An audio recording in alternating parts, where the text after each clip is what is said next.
Week one is finally here. No more speculation about what might happen. We'll talk about our draft shares, talk about draft strategy. No, it's week one. We have matchups. We have that all coming up next on the RotoWire Fantasy Football Podcast with Yahoo's Frank Schwab joining us next.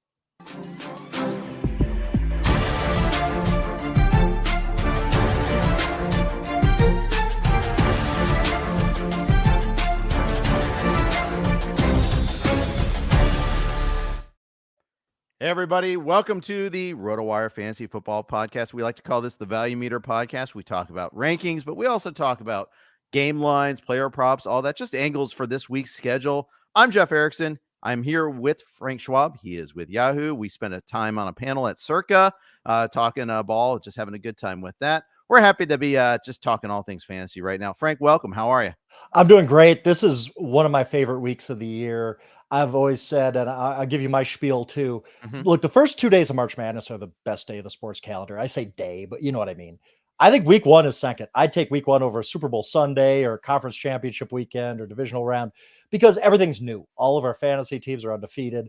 All of our prop bets are winners still. Yes. All of our Super Bowl bets are going to come true. All the teams, like whatever your favorite team is, you're excited for something. I'm here in Denver. Everybody's excited for Bo Nix. Sure. The Chiefs, they're excited to three-peat. Everybody, there's so much hope in the air, and we're going to see so many surprises. How do the Eagles use Saquon, and how does Caleb Williams look? It just, week one to me is so awesome. I love week one every year. It is my favorite week of the NFL calendar for sure. Absolutely. It's great. Opening day is like that for me too in baseball. Yep, love opening day. Love it like that. You know, conference tournaments when they start giving like that Thursday, yeah. Friday conference tournaments. And there's like 18 games on at once. It's a beautiful thing. Lovely. It is awesome. But that first Sunday in particular, when you have all the games, when you get Sunday ticket, you can watch your game, you can watch Red Zone, you don't get the 8 grid anymore. That's the one thing I miss out on. I love the 8 grid channel for baseball. Wish we still had it for football, but oh man, it's such a beautiful thing. That's great. It's great. And I'm weird in that I people make fun of me. For 12 years I've done this though, since I started working at Yahoo. I go to Buffalo Wild Wings every Sunday, sit in the same seat, same Buffalo Wild Wings. The managers know me. I tell them which games to put on where. I dislike Red Zone because I feel like I'm missing everything. You talked about the quad box and all that. That does work, but I just like having all the games out in front of me with the electricity of people there watching their fantasy teams, watching their favorite teams or whatnot. And it's just, there's something sacred about NFL Sundays. And I think everybody listening and watching agrees. You wouldn't be watching this if you didn't believe that. NFL Sundays are sacred, and the first one is always the best one. Do you go with a crew or do you go by yourself? I know our buddy Scott Pianowski will just go to a bar by himself to watch games at times. I will at times if I have to. Yeah. I mean, but one of my good buddies out here, we co-own a lot of teams and stuff. So he'll come out. He's nerding out on fantasy. He's also a very, very sharp guy. So I pick his brain on story. Like I'm writing too. I'll be like, what'd you think of this? What'd you think of the way the Ravens played today? And I'll bounce ideas. He's kind of my consigliere there for nice. When I'm writing for Yahoo during the day. Nice. I'm at home. I have 2 TVs, one on the, Bengals get main TV always in volume. Course, yeah. But then when the Bengals have a standalone game, it's awesome because then I get Red Zone on one and quad box on the other, and then I'll choose what I want the volume on, and all that. But we're going to do some additions to the house at some point, someday mythically in the future when we get the permits passed, and I'll have my own little area, and I'll probably add on to that setup. You're gonna have that sports book set up like they have at Circa, right? You're gonna yes, exactly. Same size, all that kind of stuff. Stadium swim is what we're going for there. Just slightly smaller pool and board, and I can't bet because I'm in California. So there you go. That's right. So that stinks. I can't lie to you. I don't know if I could do it. I'm in Colorado. I love it. I love being able. I could bet the Toronto Blue Jays, Philadelphia Phillies big game at 1 o'clock today if I want. It's great. It's great living. Colorado's like one of the best places too. Aren't there like 18 outlets that you can do or something? They're getting lower by the day. Let's put it that way. But yes, there's a ton. Yeah, I think it is 18. I think you're right about that. And obviously all the main ones. And it's not bad. I can't lie to you. Yeah, if you're in the stream right now, tell us how you consume games. What's your setup there? Do you have you go to Buffalo Wild Wings like Frank? Do you watch at home? Do you have your own man cave? Let us know. Woman cave, as the case may be. Let us know. We're going to talk about the rankings. We're going to jump right into it here. Week 1. Let's hit the quarterbacks first. I do a rankings article called The Value Meter. I've been doing that for 20 years. It's up on the site right now. Every Tuesday night it comes out. Everybody has their own sort of method, though. Do you go about ranking players? Do you have that sort of burden, or do you just kind of know? No, I don't. I don't officially rank for Yahoo. So, but I do have league. Obviously, I have leagues where I have to make lineup decisions. So you have to do rankings, quote unquote. And I lean on smart people. You in particular, Scott Pianowski is one Yes. of ours who rank. I look at his, and I try to make an informed decision, but they're always my decision. I always hate when you blame somebody. I'm sure you get a lot of this, or of course Yeah. you get a lot of this, where it's like, oh, how could you had Joe Burrow number 3 and he only threw for 200 yards? You stink. It's like, well, it's your lineup, it's your decision. You make it. I'll give you all the advice I want, but you make the decision. I'm glad I don't have to rank like you do, but I enjoy reading them because you can always glean something from it. And I disagree with you, and that's fine too. But about a couple things, but it's yes, I don't do a 1 through 32 ranking on the quarterbacks because who's starting Jacoby Brissett this week anyway. Exactly. Kyler Murray at Buffalo. I've gotten some feedback on my article that I may have him too high at 7. I'm a little low-key worried about the Buffalo defense this year. They're replacing 2 safeties, and they've already lost Matt Milano for the year. Tre'Davious White is gone, although they really haven't had him lately. And they haven't gotten a ton out of Von Miller. Now, he might not even start. He might be that pass rush specialist only. But I haven't been getting the Bills defense in fantasy. I understand it's a 3-hour time zone difference, cross country. Arizona may not be stopping anybody, but I think Kyler gets his points. What say you? I have no problem with Kyler at 7 here. I'm big on Kyler in this Arizona offense, as everybody is, because game scripts. Yes, the Bills defense is a tough matchup. I understand that. But the Bills are also going to score a ton of points against this Arizona defense. So Kyler's going to be a situation where, hurrying it up, throwing a lot, he's going to get his rushing yards too. He's got Marvin now. I'm really interested to see, Marvin played 3 snaps around 1 route in the preseason. We don't know what Marvin Harrison is going to look like week 1, but I trust that he's going to be really good. I don't have any problem with you, Kyler, at 7. I think he's going to get his because they're just going to be, I assume anyway, they're going to be a catch-up mode, and they're almost going to be forced to play, play fast, throw it a lot. And even if this Bills defense is good, but I don't view them as, oh God, I got to bench my guy because he's playing against the Jets. They're good, but they're not I got to avoid him at all costs. So I'm wheels up on Kyler. I have no problem with him at 7 or even higher. I think he's going to have a monster year, and it starts on Sunday. Yeah. Okay. And I have some shares, not a lot, but he's in that range where I'm fishing. I'm getting a lot of him. I'm getting some Burrow. I'm getting some Jordan Love here and there. I rarely am getting the big 3. I haven't gotten a whole lot of Josh Allen, Patrick Mahomes, and Lamar Jackson. I think I got Jalen Hurts in the Scott Fishbowl, but that's a super flex league, so that's a whole different animal. I don't spend the early pick on quarterbacks. What do you do? Yeah, same. Unless somebody falls, unless I'm really like, wow, Lamar shouldn't have fallen this far.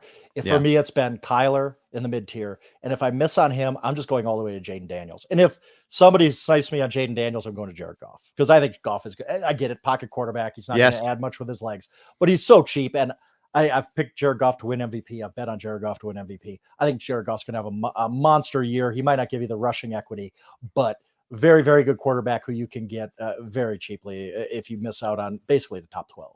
Yeah. We were on the Circa panel together when you were citing the Jared Goff reason. Tell people what your logic there. I thought this was really an interesting point. Look, and I was making this case when he was about, I think, 35, 40 to 1. 11 of the last 12 MVPs 14 of the last 15, 12 of the last 15. I'm going to get this right, Jeff. 12 of the last 15 MVPs have been the quarterback on a number 1 seed in their conference. 2 of those MVPs were number 2 seeds at quarterback. And then there was Adrian Peterson, who is just kind of the outlier here. The last 8 MVPs have been quarterbacks from the number 1 seed in their conference. If you believe in the Lions, as I do, I think the Lions are going to have a monster season. I think they got a really, really good shot to get the 1 seed. Then you have to believe Jared Goff is live for MVP. I'm getting him at 35, 40 to 1. When guys like Matthew Stafford was ahead of him on the MVP odds, the Rams ain't going to be a number 1 or 2 seed. It just isn't going to happen. I saw somebody talk about Kyler for MVP. Well, that's great. Do you think Arizona is going to be a 1 or 2 seed? Because you basically have to be that to win MVP. I think the Lions could be a 1 seed. And then you're just saying, okay, it's going to be Jared Goff versus whoever's the number 1 seed in the AFC. Now, Patrick Mahomes might crush him and win MVP, but give me 35 to 1 odds. I'll take that with Jared Goff. Yeah. The numbers are going to be there, Jeff. Right. The number, he's 4,500 yards a year the last 2 years of Ben Johnson. Right. And presumably they've improved around him. That, we're expecting a bigger year out of Jamison Williams. Full year of Gibbs, fully unlocked. We'll see how that happens. Year 2 of Laporta. There's a lot of things, a lot of reasons there. I think Williams is actually a pretty key linchpin to this passing offense too. And I think he's going to be just a great. Yeah. I haven't been buying him in PPR, but I have been grabbing him in any non PPR, even half PPRs, because he's just going to be one of these guys. 3 catches for 80 yards. That's going to be his role, and he's going to do really well at it, I think. Yeah, I think so too. I have him at 12 this week. Like the matchup against the Rams. I don't feel like 12 is an insult. I did get some pushback saying that I had him too low. What say you? Maybe a little bit, but you look at these quarterbacks. That's the thing about ranking anything. I rank teams every Tuesday, power rankings. Everybody's like, "Oh, this team's too low." I'm like, "Okay, who are you moving down?" Because you got to move somebody down. So it's one of those things. The one guy, can I push back on you real quick? Yes, please do. Joe Burrow at 8. Okay, based on we have to wait for Jahmyr Chase. Would you move him down if Jahmyr Chase doesn't practice today? And I just think you're a little high on him because I think that this game's going to get away from New England, and it's just going to be a game script game where Joe Burrow is going to throw 20 times, and maybe not to Jahmyr Chase. I think you had Burrow way too high at number 8. Great player. I'm not saying that. Not saying he can't torch this New England team, but their defense isn't bad either. I thought that's the one thing I really disagreed with you on with your rank. I get that. I think a lot of it depends on, okay, is Burrow 100%? Is he unleashed? Is that wrist truly fine? I think it is, and it looked fine in that one preseason game, the one time he played. I think he's got a lot to prove this year. He did a lot of dink and dunk, especially those first 4 games. We all saw those games. Everybody talks about the air yards, about the, lowest average target depth and all that. I think the San Francisco game, it was the real Joe Burrow, if you will, where he did everything. He was able to scramble. He was able to throw. I think he's coming out with a lot to prove. I think having Chase obviously changes things. Not, taking him away changes things. I would probably move him down a couple slots for sure. But you'll notice I have Chase buried in my rankings because I don't expect him to play a full game. Right. How could he? How could he play his full complete? They wouldn't want him to play all of his snaps. Again, no NFL team is going to come out and say this, but they know this is a game you should win with or without Jahmyr Chase, right? And if Jahmyr Chase has to play 50% of the snaps because you don't want to overextend him and have him have a hamstring injury in week 1. Like that'd be brutal for you. So I don't think he's going to have his normal number of snaps. If you used a first round pick on Jahmyr Chase and let's say he practices by Thursday, even, you kind of have to put him in your lineup. But how could you feel confident about it? How could you feel confident that he's going to be Jahmyr Chase 3 days after signing a contract? I don't know how you could. Oh, for sure. And I have 19 managed leagues, 2 of which are drafting tonight. They'll be my final 2.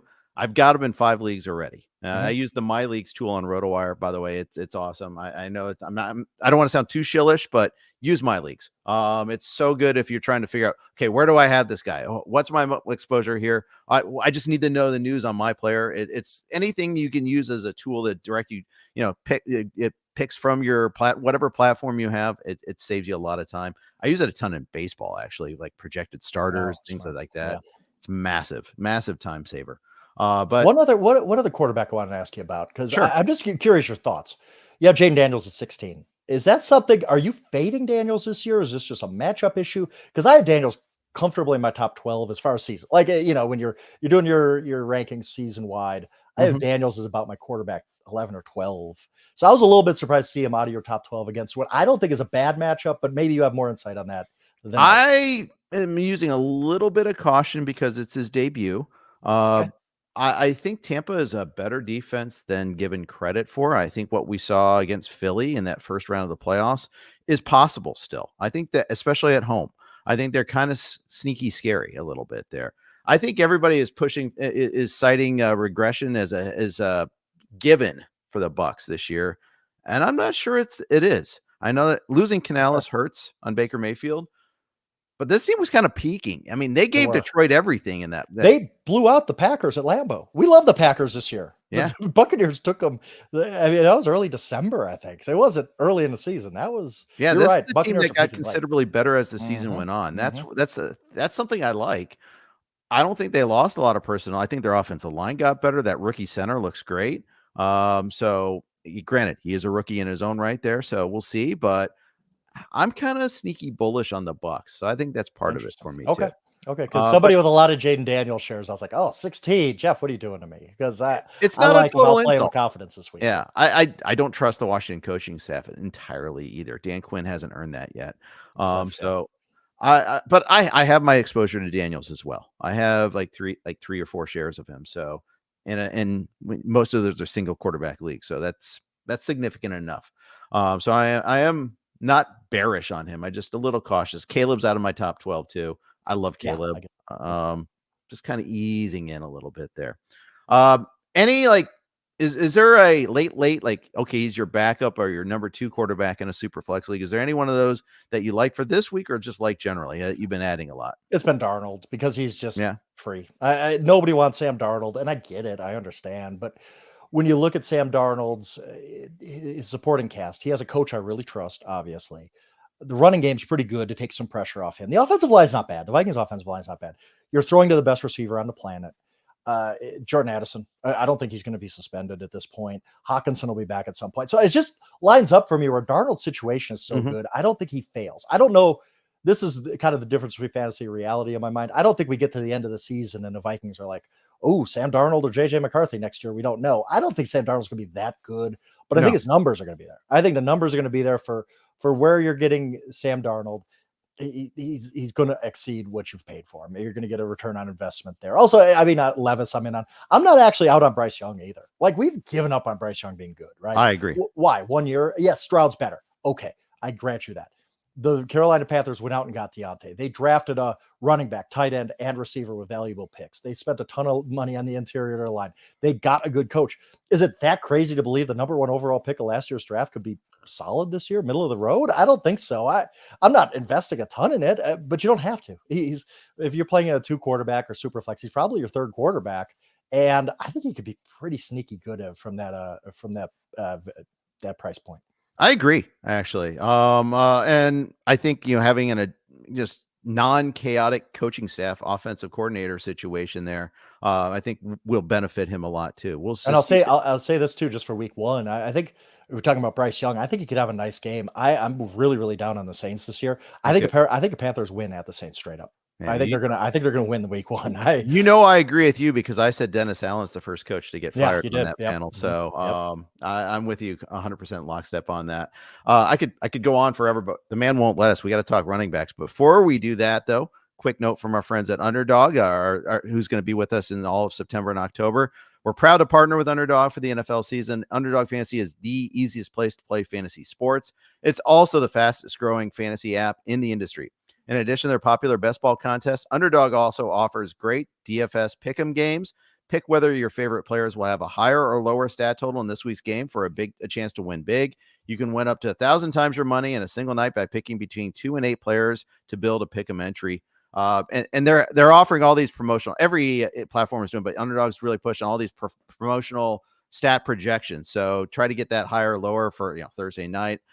Jump in on that. You can sign up with RWNFL as your code to claim your free pick plus first-time deposit offer up to $1,000 in bonus cash. Visit UnderdogFantasy.com or find them in the App Store. And don't forget to register with my promo code RWNFL to claim your free pick plus a first-time deposit offer up to $1,000 in bonus cash. I'm excited about this because in California, this is one thing I can do. So I am excited about that. I'll let you do that. That's so nice of them. It is. Must be 18 or older, 21 plus in Massachusetts, Arizona, 19 plus Alabama and Nebraska, and present in a state where Underdog Fantasy operates. Terms apply. They always apply. Concerned with your play? Call 1-800-GAMBLER or visit www.ncpgambling.org. Arizona, 1-800-NEXT-STEP. 1-800-639-8783 or text next step to 53342. In New York, call the 24/7 Hope line at 1-877-8-HOPE-NY or text HOPE-NY 467-369. Thanks to Underdog for their sponsorship. I'm here with Frank Schwab. We are talking about week 1 running backs. Right off the top, a guy I love, Breece Hall. I don't love, San Francisco. Do you play the matchups with your elite one? I mean, obviously you're starting Breece Hall. That's the thing. I'm not going to buy him in DFS. Let's put it that way. But right, when you have guys like Breece Hall, Bijan, C-Mac, obviously C-Mac's had a tough matchup this week. Yeah, but you just play him. I don't.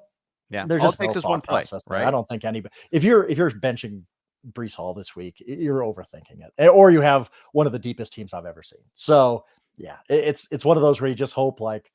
all right, it's a tough matchup, but you got to come through for me, buddy. You got to at least, I don't think, I think it's very aggressive to have these guys 1 and 2. You have McCaffrey 1, Breece 2, and I get it. I understand it.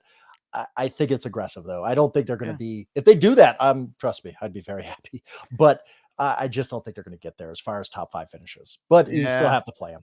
What are you going to do? That's kind of the basis for the ranking there, especially in week 1. We have certain assumptions about teams and about the season, but at the same time, like, how much do you emphasize the matchups in week 1 versus the player? That was kind of where I was with, at least at the running backs there, because it's such a position of volume and opportunity too. McCaffrey's got, they got Williams back in the fold. Is there enough time for him to play full time at left tackle? We'll see, but it's obviously such a big difference when they have them and when they don't have them. So I was happy to see that if you have McCaffrey anywhere.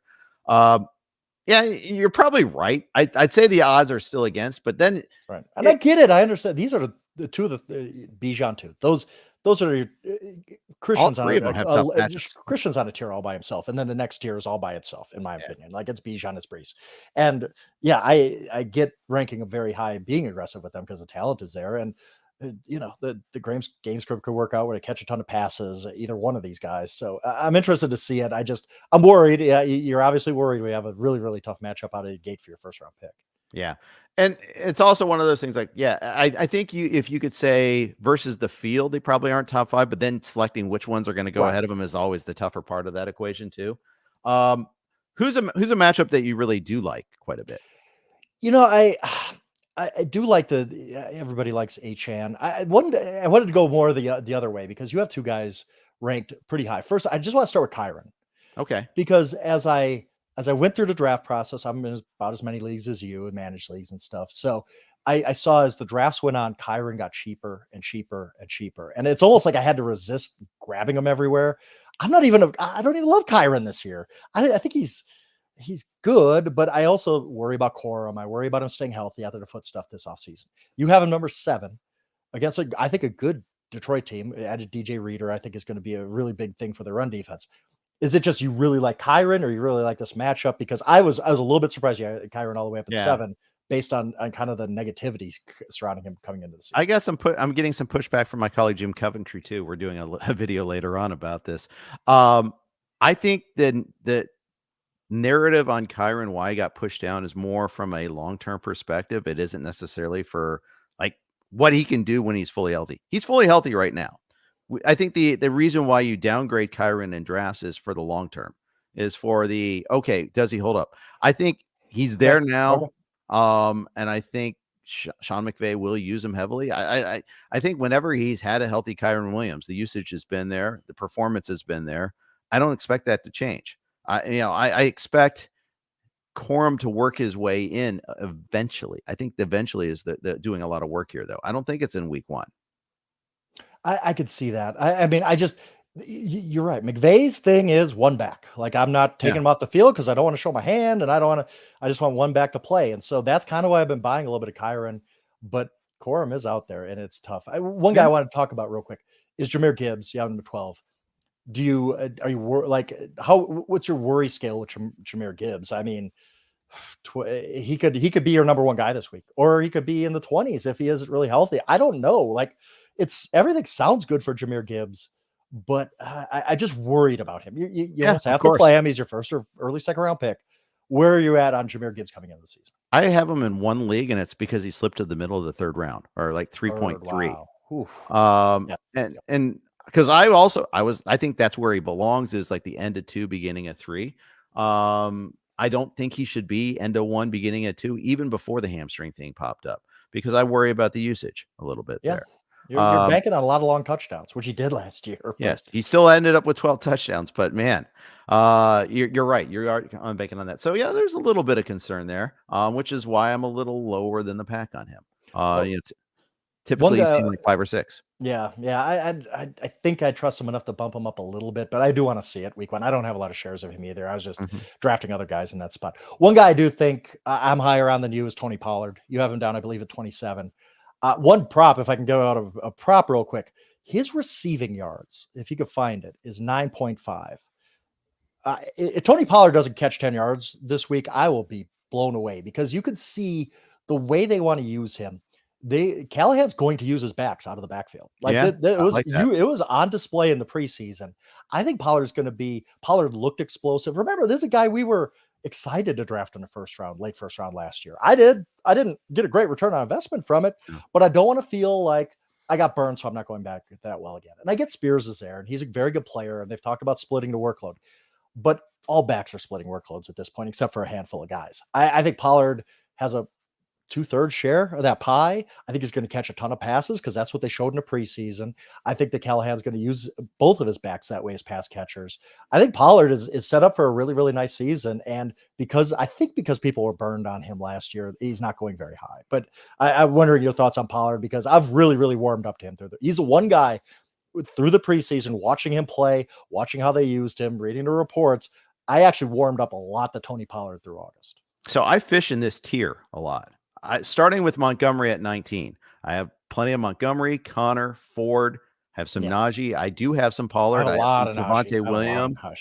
I've got some Devin Singletary. I like a lot of these backs in this range. So I almost feel like shaking dice in a cup and, seeing which one lands on top a little bit there. But I don't need to do that visual again, by the way. That was kind of silly, but I could see it. I could see a lot of these guys in the 20s doing just as well as Alvin Kamara, James Cook, and Aaron Jones, who you're paying 2 rounds more for. And that's why I was happy structuring my team. I'd go running back hero often. Go get Breece Hall early on. Maybe you get Jonathan Taylor if you're drafting towards the end of the first round. And then loading up those wide receivers and making sure you get your 3 or 4 or even 5 receivers before the drop-off comes. Because there is a significant drop-off at wide receiver after about 40, 45 or so. Whereas I feel very comfortable with some of the running backs from getting in that range. So get as many of those guys as possible. I need to ask you the question that you've probably been asked the most this offseason because of who your favorite team is. And I laughed out loud when I saw you had Zach Moss and Chase Brown 30 at 31 because you don't seem to know either. No. Who is the guy to own here? Because I felt dumb saying this, but I would get to that point in the draft and people would be like, who do you like? Moss or Brown? And I was like, I've drafted them 50-50. One of them's going to hit. And half of my leagues, I'm going to be happy, half I won't. I just didn't want to take a stand on, I think it's Chase Brown or I think it's Zach Moss. What say you? Because this is your team. There's been really nothing out of that camp that gives me any indication on what the split's going to be. I think the stand is there's no stand. 1 week it'll be Moss, 1 week it'll be Brown. Week by week. Yeah. There was a lot of early training camp hype on Chase Brown, and Brown leapfrogged Moss by like a round or two for a while. That seemed to have come back together. People freaked out yesterday on Twitter because they saw Moss listed 1 on the depth chart and Chase Brown as the kick returner also. I'm old enough to remember 2 months ago when we thought being a kick returner was a good thing too because of the new kickoff rules. So by the way, depth charts mean nothing from coaches. No, nothing. Not at all. No. Do not. Trust me. I covered Mike Shanahan for 7 years. Depth charts mean nothing. We're gleaning for that little nugget. That's all we're looking for. Don't worry about that. Let me ask this. I have a lot of hero running back where I took one of the Bengals backs, right? And I almost have to make the decision. Would you play Moss this week? Would you play Brown this week? I think game script is going to be good for the run game with the Bengals, obviously. I'm comfortable playing either one where I have to. Would you confidently play either one or both? No, not confidently. That's right, the wrong word. Not confidently. I'm taking Jerome Ford over both of them, and without really much hesitation. Keeping in mind too that Dallas had some really bad games against the run last year. As good of a defense as they had. I'm guessing you'd play. I haven't seen where he is with Chuba Hubbard ahead of the Bengals guys. No, I have Chuba at 34. So 34. I haven't. I like Chuba more than you. Then I love Chuba. I have like 5 leagues with him. But and guys like I'm deciding between Rico Dowdell. These are the guys. If you do hero running back, you hope it comes together by week 4, 5, 6, or beyond. Yep. Week 1, you're like, I don't know who to start. Hopefully, you land on the right one. Yeah, exactly. Right. Yeah, that's tough. Yeah. And so I'm trying to guess usage, which is just Chris Harris is just yelling at me right now. Don't do that. Look at the skills. And he's probably right. He's probably right. Yep. Yeah. He's a smart human and nice man. So makes sense. So yeah, I think if you're swinging for the home run, Brown's the guy. I think if you're looking for the quasi safe guy, there's no such thing as safe, but Zach Moss is a little safer than Brown. But I kind of get the feeling that this is my guess. We're all guessing. I think Moss gets the first carries. I think he gets, but I think Brown, They both have about 12-ish carries against New England. I think Brown plays better. And then we're all guessing again in week 2. Like, does this mean more for Brown in week 2 or whatever? Yeah. So, but I just think Brown is the better back. I think Moss is more reliable. He's safer. But in a game like this, the Bengals again can say, let's see what Chase does with 50% of the snaps and see if he does well. And I think he will. I think ultimately he's going to end up being the guy. I just don't know what it's going to be early in the season. Yeah, so many variables there. I mean, there's a new offensive coordinator there. So, Callahan, as you alluded to, is in Tennessee, and he's a hot hand. So he said he's going to be a hot hand guy, even though Mixon was just like a workhorse back, even though he said he'd go hot hand. There's 1 year where he split the carries basically, but for the most part, Mixon was always a worker. So we'll see what happens in both Tennessee and Cincy. There's a couple of those teams where it's just like, it could be good. The Washington one, the Pittsburgh situation, we're always kind of coin flip. Pittsburgh, I'm heavy on Najee. I kept getting him at that spot. Nobody wants Najee Harris, but the Warren injury, the fact that Arthur is going to run the ball. Najee's fine volume guy. He's not a great player, but he's a fine volume guy.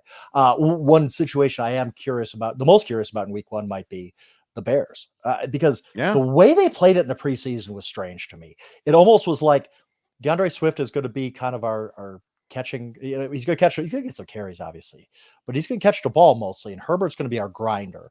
And we thought, when they signed Swift, I thought for the money they gave him was good running back money. I thought he's going to be their every down guy. They're going to run him a lot. And then in the preseason, I backed off of Swift. I'm like, I think Herbert's going to get a lot bigger piece of the pie than we expect. Only league I have Swift is a dynasty league that I've had him forever. It's hard. The Bears running back room is hard. And I saw people drafting Roschon late too. And I'm like, I get it. I understand. Yeah. Like, he's a talented, he might be the most talented of, at least more talented than Herbert, although I like Herbert as a runner. Yeah. That's one of those backfields. Week 1, I'm going to definitely be watching the Bears to see how they split up that workload. Herbert was one of 3 backs that I kept in mind, like, okay, maybe he'll get cut and land in a better situation in Dallas or something like Herbert, Kendry Miller, and then Elijah Mitchell. And Mitchell's out for the season. Miller's on IR for 4 games. So it's down to Herbert, and he stayed with the Bears. So who knows? He's going to have a role. Herbert's going to have a role. Yeah, he will. I don't think there's any question about that. He's a fly in the ointment, basically. He's a good player. He is. Absolutely. All right. We're going to talk receivers next. But of course, we have another note to share, this time with our good friends over at Verse Fantasy. Why wait all season to win in fantasy? With Verse Fantasy, you can cash in every week. Download the Verse app, sync your fantasy league, and start wagering and winning today. Verse Fantasy is the new way to play fantasy. There's no need to draft a new team or bring your league to a new platform. Simply sync your current league from ESPN, Sleeper, or Yahoo into the Verse Fantasy app and instantly get money lines and spreads for your league's matchups that week. Playing fantasy for fun is cool, but playing for real money is the future. Play for real money on your own underdog lines and place contest entries between primetime games to bet on your own comeback. Verse will even show your odds for winning the title or being crowned the Sacco, every player's nightmare. Enter the arena this season with Verse Fantasy. Use promo code ROTO, that's ROTO, to get a 100% deposit match and up to $50 when you sign up. I'm here with Frank Schwab from Yahoo Fantasy Sports. You can follow him on Twitter at YahooSchwab. Catch him on all sorts of podcasts and videos over at Yahoo. Frank, let's talk wide receivers here. We got drama. We still have one unsigned free wide receiver, Jahmyr Chase. As we speak, the Bengals are about to start practice. I'm like been kind of like side-eyeing Twitter a little bit. Please tell me if you find it. Yeah, I haven't seen anything yet. But it's one of those like, please just sign him. Just sign the man. Pay the man. You're going to pay him. Ian Rappaport, as we speak, tweets out Jahmyr Chase is walking out to practice now. Wow, that's huge. Let's go.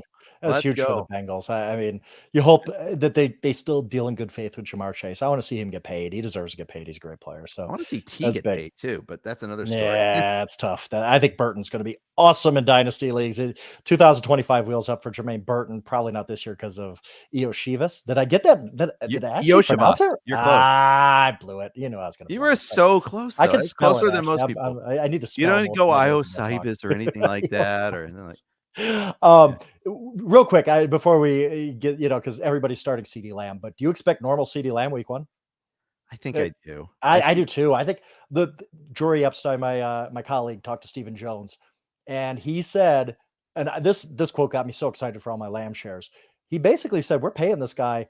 If you're paying a receiver like that, he's got to catch 7, 8, 9, maybe sometimes 15 balls a week. And I was like, okay. The Cowboys are like, all right, CD, we gave you 34 million. You're going to earn it. We're going to throw you the heck out of the ball. Not that they didn't last year, but this year, I think Lamb is a great offensive player of the year bet. I think he's a great bet to lead the NFL in receptions. I think he led last year. I think he could again. He's just, I think, you're going to play CeeDee Lamb regardless, but I didn't know if there was going to be any kind of snap limitations week one. And I'm with you. I don't really think so. Yeah. That roster exemption thing is kind of just, it's just because they can sort of thing. But I have them actually at 3 and not 1 this week, just because a slight, maybe he gets a playoff matchup. That Cleveland defense is good. That Cleveland defense is really good. I think Cleveland wins that game, but again, I don't know what Deshaun Watson looks like these days, so maybe that's a bad pick. That's the one team I will say real quick. The Browns were the team through the offseason. I kept all, everybody asks you what team do you like? I said I think the Browns might be the best team in the AFC. I really believed it at the time, and then nobody had a worse August than Deshaun Watson as far as like. There weren't any positive reports out of their camp. No. Didn't play at all in the preseason. No. Sat out the last preseason game because his shoulder's still hurting. Like, I'm like, I gotta back off all this Brown stuff. Like, they're just, I can't until I see Deshaun Watson play and play reasonably well. Yeah, and he even got paid more this year too, just to help him out. They're in such bad shape with that.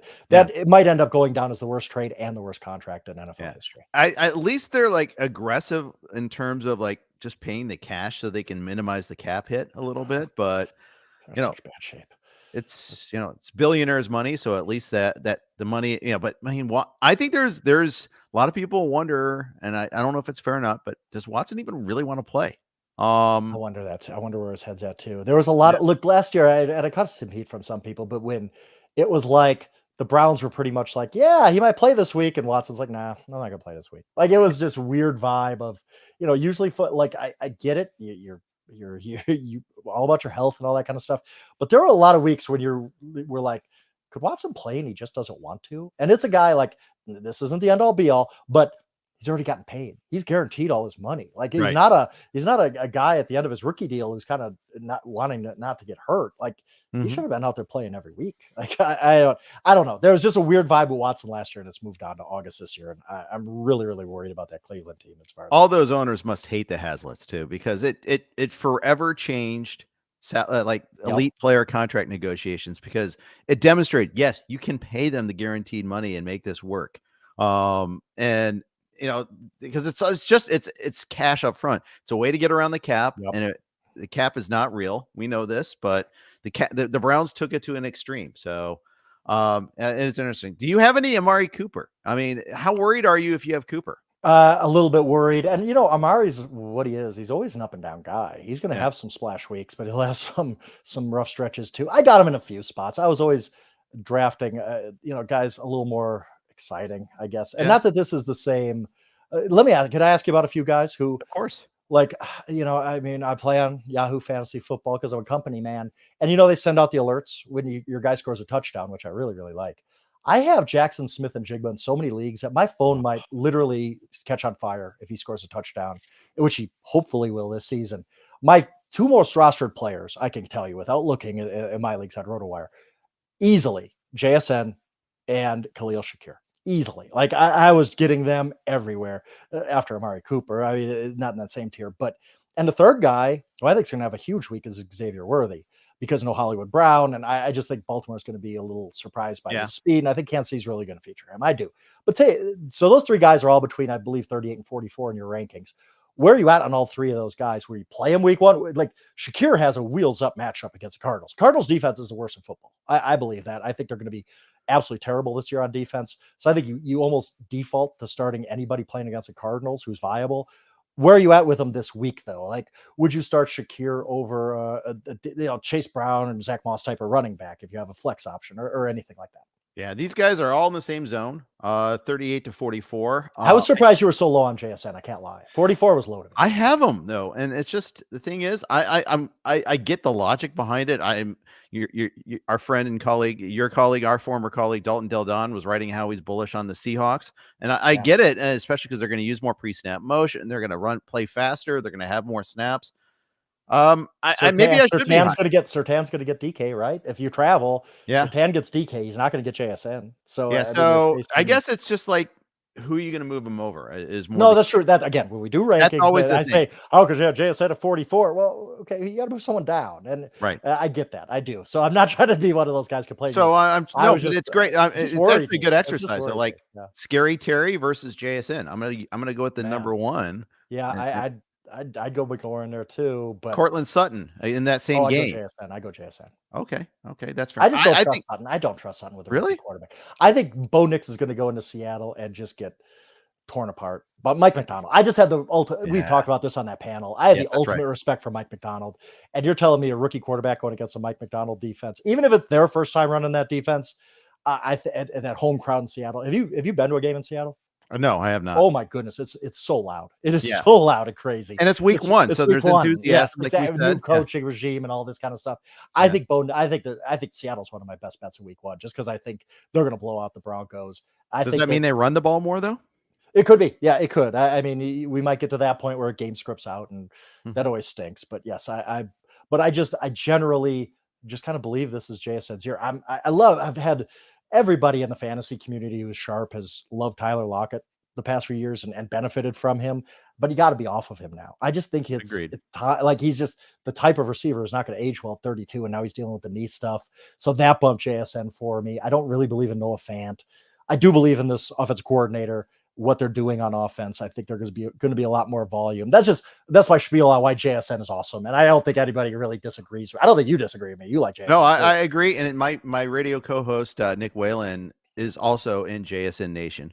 So I've heard, I heard and agree with the spiel. I have them in like 3 leagues. So, but the good thing is I do an update on my rankings every Thursday. So I reserve the right to hear good feedback like this and adjust accordingly, or just according to the news. Like I had Chase buried in the rankings. Now I got to figure out where I'm going to put him. Yeah, so. now you got to put him. Well, yeah. Where do you start? Because I thought it was funny because I think maybe the first thing I looked at was, where does Jeff have the Packers receivers ranked? Because that is one answer. Oh, I know. I have not been. I have almost no shares of any of them except Wicks, because he was the cheapest one, so I kind of kept grabbing him late.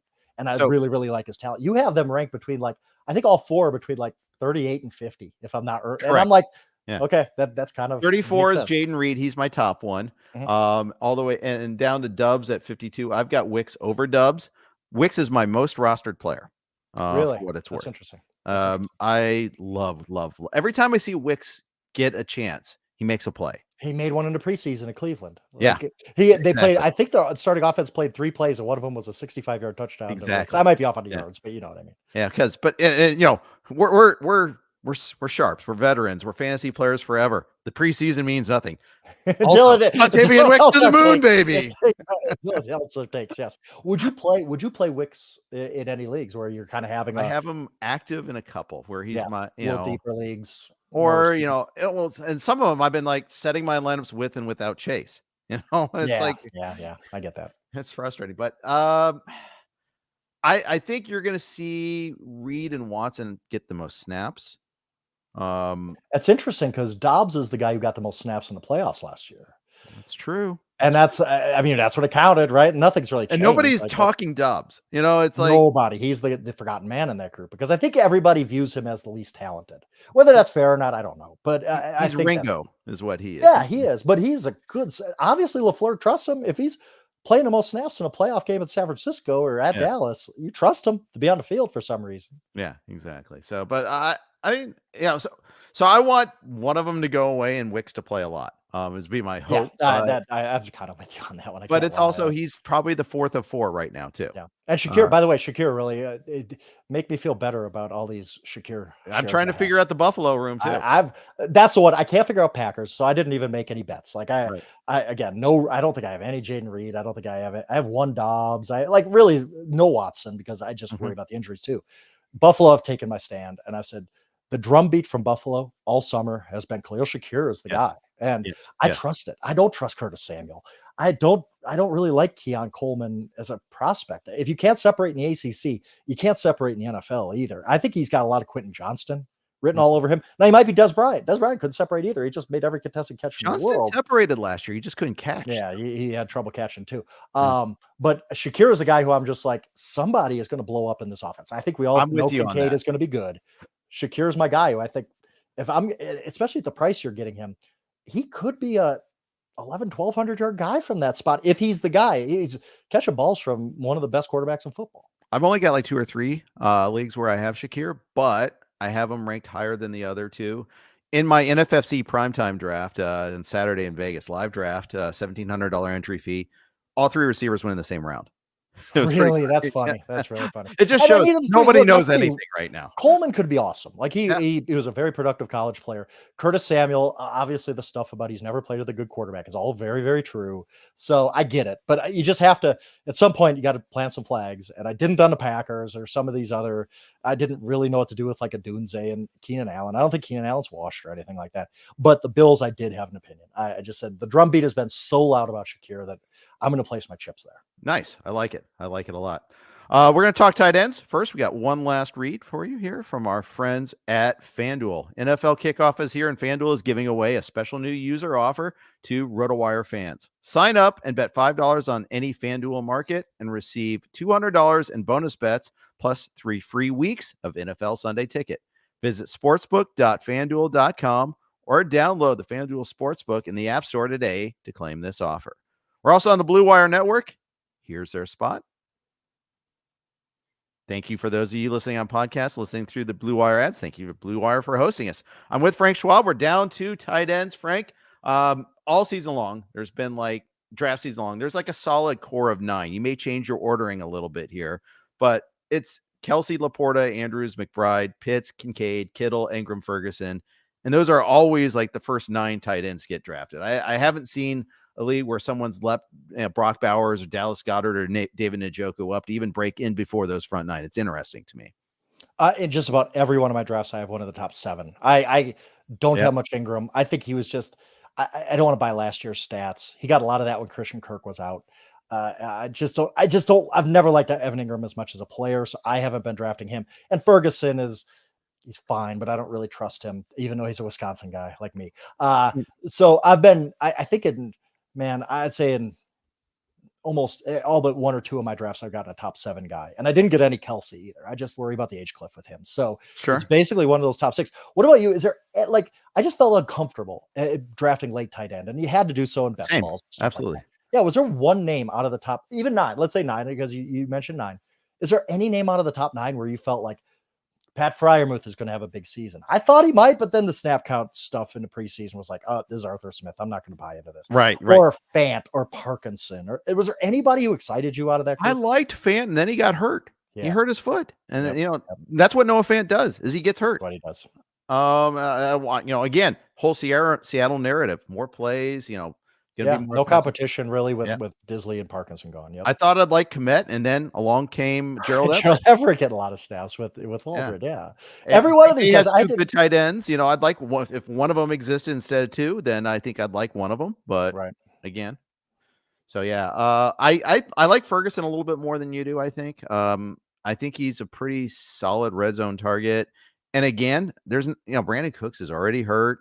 I know there's some positive buzz on Tolbert, but I feel like Ferguson's the number 2 target in this offense, and it can't all be Lamb. You're right. Yeah. And the running game is just, unless you trust Dowdell, which I don't really trust him, although I've taken a lot of shares of him just because it's a full fade of Zeke Elliott.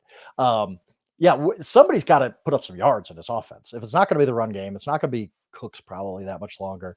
If it's not going to be Tolbert or somebody like that, CeeDee can only do so much. And so I'm with you. I don't hate Ferguson. I just liked it. Maybe it's just being square, but I just like the comfort of McBride or Andrews or is there anybody in the top 7 that bothered you?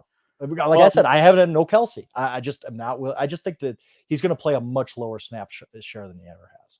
I don't have any Kelce because I'm not being the first to draft a tight end. I feel like this is one of those years where you can wait till the 6th or 7th tight end and still end up being pretty good there. So some years you feel like, I got to get a top 3 tight end. I have no Kelce. I have no Laporta. No. I may have one Andrews. I have a lot of Kittle, Pitts, Ingram. I'm in that range. We have news on Pitts, by the way. Pitts was limited in practice today with a hamstring. My goodness. So it begins. Jeff, every time, I hate to say this because I know like all the reasons I should love Kyle Pitts coming into the season, but every time I drafted Kyle Pitts, which was plentiful, I was like that I'm going to regret that. Here I'm we just going to go. regret Yep. that. And here we go. Here we go. Great. Awesome. Not great. Not great, Bob. Not great, Bob. But this is the thing. Wednesday of that first week of season, when the first injury reports have to come out, like, yeah, there's been coaches that just they don't need to talk about it, so they won't. Yeah. Like, whatever. Yeah, there's always the surprise injuries.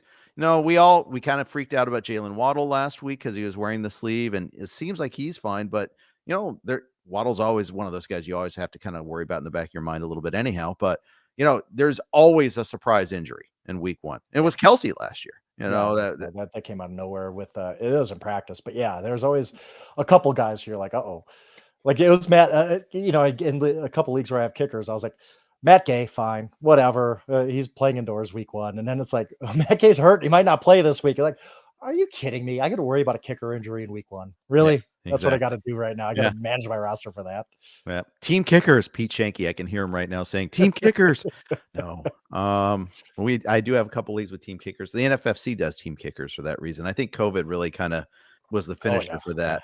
Remember we had all those guys, day of, he's not playing. Come on. Yeah, you just don't want to mess with kicker. Come on. Don't make it hard for us on kicker. Team kicker is the way to go. Yeah. I honestly like team quarterback too. I'm a team quarterback guy. It's 2 quarterback leagues or whatever. I am until you have a job battle and it matters.